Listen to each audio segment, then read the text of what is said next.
Dota 1 had the benefit of really doing whatever it wanted to be fun. Being an unofficial mod meant that it didn't necessarily have to worry about copyright infringement, so it could import anime and video game characters if it really wanted to.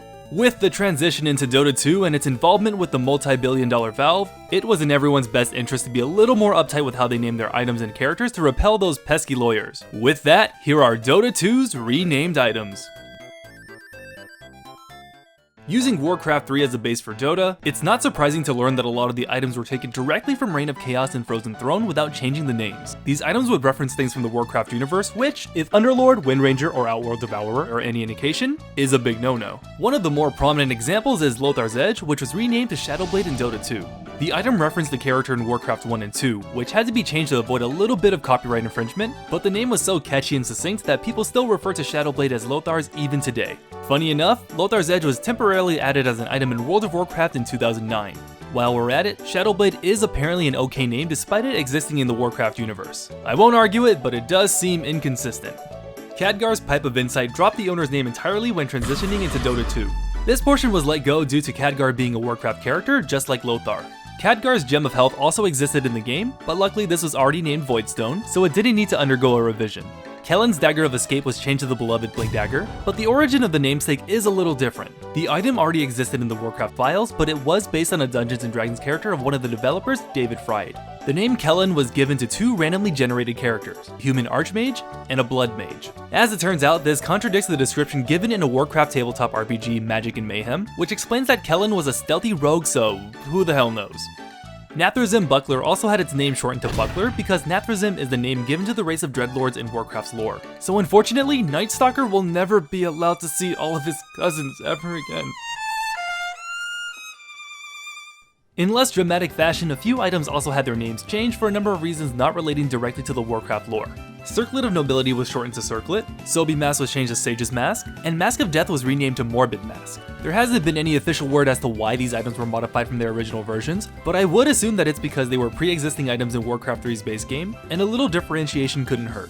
Finally, two items had their names simplified. Headdress of Rejuvenation turned to Headdress, and Planeswalker's Cloak was changed to Cloak.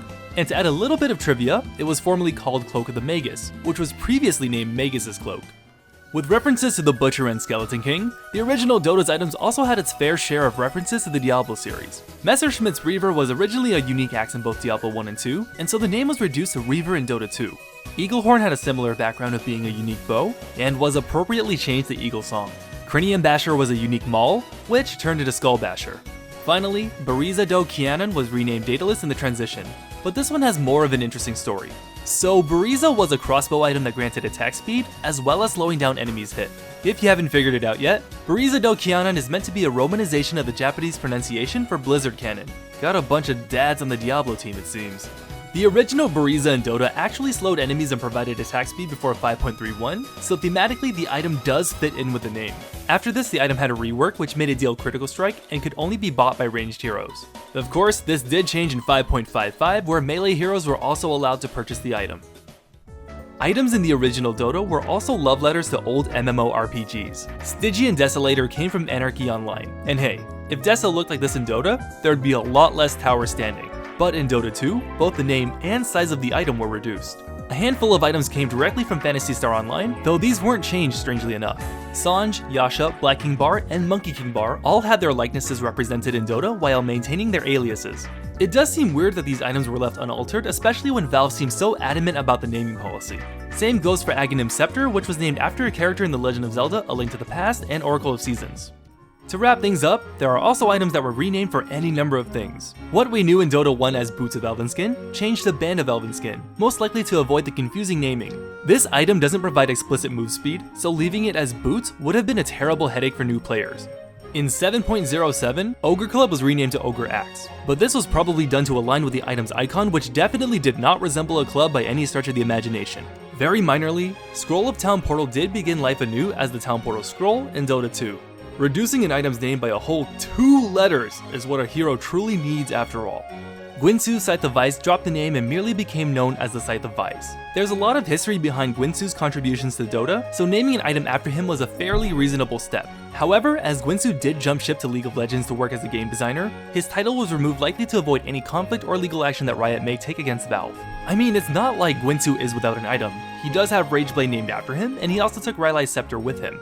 I would have suggested renaming the item to Sheepstick as it was so commonly known, but Heroes of Newerth did beat Dota 2 to the punch. That and Scythe of Ice turns targets into pigs anyway, so it's not like that would work anymore. Maybe we can start calling it the pork pole and see how IceFrog likes it. Couldn't hurt. Items play a core role in the universe of Dota, and their presence is equally as important as the heroes who inhabit the world. Though a lot of identities may change over time, they'll always create the same impact no matter what we come to know them as. I'm Dennis the Tall, and those were the renamed items of Dota 2. So far. Hope you guys missed me because I sure did miss all of you. I have lots of stuff planned for the next few months, so let's hope I can get there in one piece. Thanks for the continued support. I love you. Bye.